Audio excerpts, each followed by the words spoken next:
Hello दोस्तों, नमस्कार। एक बार फिर से आप सभी का मेरे YouTube चैनल पे हार्दिक स्वागत व अभिनंदन। एक बार फिर से हम बात करेंगे आज 6th पे कमीशन की नोटिफिकेशन की, जो 5 जुलाई 2021 को पंजाब सरकार के वित्त विभाग द्वारा जारी की गई हैं। तो आज के इस वीडियो में हम एक बार फिर से बात कर रहे हैं उसी नोटिफिकेशन के कुछ लीगल पॉइंट्स की। चलिए बिना किसी देरी के करते हैं अपने टॉपिक को शुरू। दोस्तों, इससे पहले कि मैं टॉपिक को शुरू करूं, आप सभी से निवेदन, अगर आप मेरे YouTube चैनल पर नए हैं तो मेरे YouTube चैनल को सब्सक्राइब करें, साथ में बेल आइकन को भी दबाएं ताकि आपको मेरे द्वारा अपलोड किए जा रहे वीडियोस की नोटिफिकेशन मिले। दोस्तों, वीडियो को बनाने में काफी मेहनत लगती है, तो वीडियो को लाइक भी जरूर किया करें और साथ में शेयर भी करें अपने दोस्तों को, ताकि उन्हें भी इसके बारे में जानकारी मिल सके। तो फ्रेंड्स, ये है नोटिफिकेशन और इसके 3 पॉइंट्स के बारे में हम पहले ही चर्चा कर चुके हैं। आज हम चर्चा करेंगे 4, 5 और 6 पॉइंट्स की। ठीक है, तो पॉइंट नंबर 4 है लेवल ऑफ पोस्ट। इसका मतलब है the level of post shall be determined in accordance with the grade pay assigned to the post as per the recommendation of the 5th Punjab commission notified by the government in 2009। कहने का मतलब ये है कि जो आपकी पोस्ट की level है, जो आपकी पोस्ट का स्तर है, वो फिर 5वें पंजाब पे कमीशन के अनुसार 2009 में जो नोटिफिकेशन हुई थी उसी के अनुसार ग्रेड पे के आधार पे ही सुनिश्चित की जाएगी। ओके, तो पॉइंट नंबर 5 है drawal of the payment in the revised pay structure. इसमें सीधी सी बात है, लिखी हुई है, ये government employ shall draw pay in the level in which revised pay structure applicable to the post to which he is appointed. कहने का मतलब ये है कि अपने जिस पोस्ट के लिए उस व्यक्ति को कर्मचारी को नियुक्त किया गया है, वो उसी पोस्ट के अनुसार ही अपना वेतन विड्रॉल करेगा। Okay, this is one of the important points. Now ये जो एक्सरसाइज ऑफ ऑप्शन है, ये काफी महत्वपूर्ण है। इसी ऑप्शन के आधार पे ही आपकी सैलरी सुनिश्चित की जाएगी, काउंट होगी। इससे पहले कि मैं ऑप्शन के बारे में आपको बताऊं, मैं आपको एक प्रपत्र आपको दिखाना चाहता हूं, जिसके माध्यम से आपको अपने ऑप्शन देनी होगी। ओके, तो फ्रेंड्स, यह वो प्रपत्र है या फॉर्म है जिसमें आपको अपना ऑप्शन चुनना होगा सैलरी के लिए। ठीक है, तो यहाँ पे पहले ऑप्शन में यहाँ देखिए भरना होगा, आई अपना नाम आपको लिखना होगा। hereby opt for the revised pay structure with effect from 1/1/2016।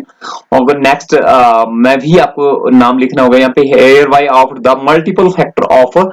यहाँ पे जो फैक्टर आपने लेना है, आप को मैं बता दूं कि there are 2 types of factor, one is 2.25 and second is 2.59। तो उसके आधार पे आपको यहाँ पे भर के देना होगा और यहाँ पे अपना पूरा बायोडाटा है। उसके बाद आपको अंडरटेकिंग भी देनी होगी। अंडरटेकिंग में आपको ये देना होगा, अगर आप किसी भी प्रकार से कहीं ज्यादा सैलरी लेती हैं तो उस दशा में जो पंजाब गवर्नमेंट होगी वो रिफंड कर सकती है सैलरी को, या तो फिर आपकी भविष्य की सैलरी में उसे एडजस्ट कर सकती हैं। तो ये आपको अंडरटेकिंग भी यहाँ पे देनी होगी। उसके बाद आपको ये जो फॉर्म है, हायर अथॉरिटी को अपने स्कूल के या फिर जिस भी डिपार्टमेंट में है, अपने हेड को ये सौंपनी होगी ऑप्शन देने के बाद। और इसका अगर समय की हम बात करें तो नोटिफिकेशन के शुरू होने के केवल 2 महीने के अंदर ही आपको या ऑप्शन वाले अंडरटेकिंग वाले जो परफॉर्म है, जो फॉर्म है, वो आपको हायर अथॉरिटी को अपने हेड ऑफ द ऑफिस को सबमिट करनी होगी। ओके, तो यही यह एक्सरसाइज ऑफ द ऑप्शन। मैंने आपको बता दिया कि 2 महीने के अंदर जो है आपको जब आपकी नोटिफिकेशन हो गई है, उसके 2 महीने के अंदर ही आपको एक संलग्न प्रपत्र में अपना ब्यौरा भर के अपने हायर अथॉरिटी को देना होगा। ठीक है, तो यहाँ पे कुछ बशर्ते हैं, प्रोवाइडेड दैट बशर्ते हैं, तो यहाँ पे इसको पढ़ लेते क्या। In case of government employee who on the date of notification of these rules is on ex India leave or deputation or the fund services or on active services, the option will be excised in the said form so as to reach the said authority within a period of 1 month from the date of his taking the charge of his post under the government of Punjab। कहते हैं जो पंजाब सरकार के अधीनस्थ कर्मचारी, अगर कोई भी अधिकारी या कर्मचारी विदेश से गया हो या छुट्टी में हो या किसी एक्टिव जो जरूरी ही सर्विस उसमें नोटिफिकेशन के समय है या रूल्स के समय है या ड्यूरेशन की, इस ड्यूरेशन के समय जो 2 महीने की है, तो उनको 1 महीने का समय दिया गया है उसके बाद जब वो अपनी ड्यूटी वापस से ज्वाइन करेंगे। ठीक है, मतलब अपनी ड्यूटी वापस ज्वाइन करने के बाद उनको 1 महीने का समय इस ऑप्शन को चुनने के लिए दिया जाएगा। ठीक है, ओके।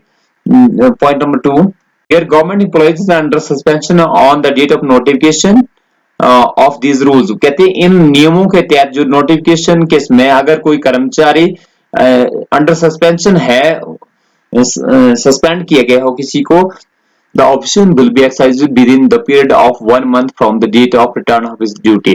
तो उसको अपनी ड्यूटी में अगर उसको वापस बुलाया जाता है तो उनको 1 महीने के अंदर ही उन कर्मचारियों को या उस कर्मचारी को या अधिकारी को ऑप्शन वाली जो रिपोर्ट है वो अपने हायर अथॉरिटी को भेजनी होगी।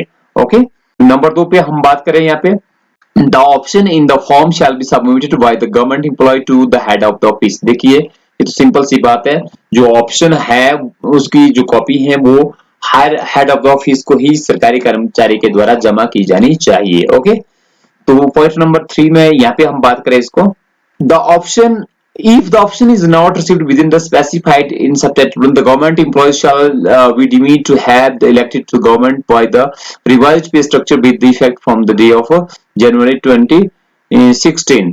The head of the office shall determine his pay in revised pay structure with the reference to the provisions of the rule number 7 of these rules। कहने का मतलब ये है अगर कोई कर्मचारी या अधिकारी निश्चित समय में अपना संलग्न प्रपत्र भेजने में सफल नहीं होता या नहीं भेज पाता तो उस स्थिति में उनका जो पे ऑप्शन चुनने का जो तरीका रहेगा वो ऑटोमेटिक ही माना जाएगा।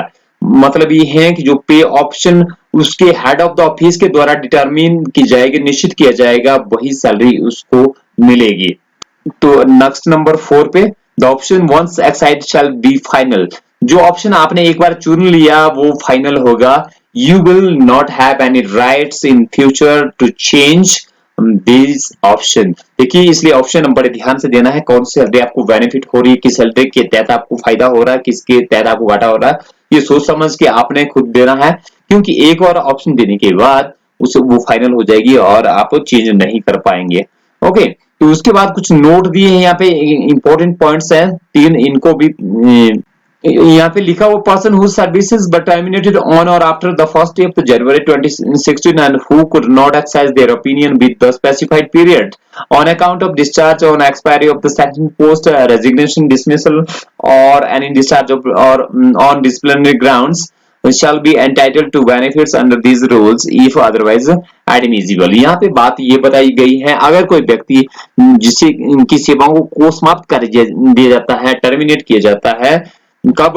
First day of January 2016। ठीक है ना, 1 जनवरी 2016 या इसके बाद अगर किसी कर्मचारी या अधिकारी की सेवाओं को समाप्त कर दिया जाता है तो चाहे ग्राउंड कोई भी रहा हो, जिस भी कारण उनकी सेवाओं को समाप्त किया गया हो तो उन्हें भी यह फायदा इन नियमों के तहत मिलेगा। ओके, सेकंड पॉइंट को पढ़ते हैं। यहाँ पे लिखा हुआ, person who have died on or after the first day of the January 2016 they could not exercise within the specified period shall be deemed to have the period option for the revised pay structure on the first from the first day of January 2016।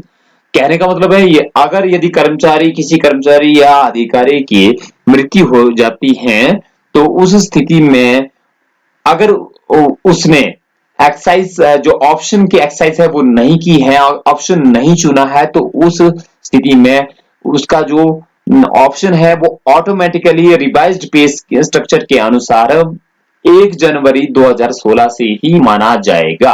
Okay, तो note number 3 is, person who were on earned leave and any other leave on the first day of the January 2016 which entitled them to leave salary shall be allowed the benefits admissible under these rules। कहते हैं कोई भी व्यक्ति है जो अगर earn leave में था या हो, ठीक है ना, कब? 1 जनवरी को या उसके बाद भी अर्न लीव में हो, तो कंडीशन कुछ भी हो तो उसे भी इन नियमों के तहत फायदा मिलेगा, एडमिसिबल रहेगा, उनको भी फायदा। ओके, तो दोस्तों ये था आज का वीडियो। वीडियो कैसा लगा जरूर बताएं। वीडियो को लाइक करना ना भूलें, क्योंकि काफी मेहनत के बाद इस प्रकार की वीडियोस आपको मैं बना रहा हूं। तो वीडियो देखने के लिए आप सभी का बहुत बहुत धन्यवाद।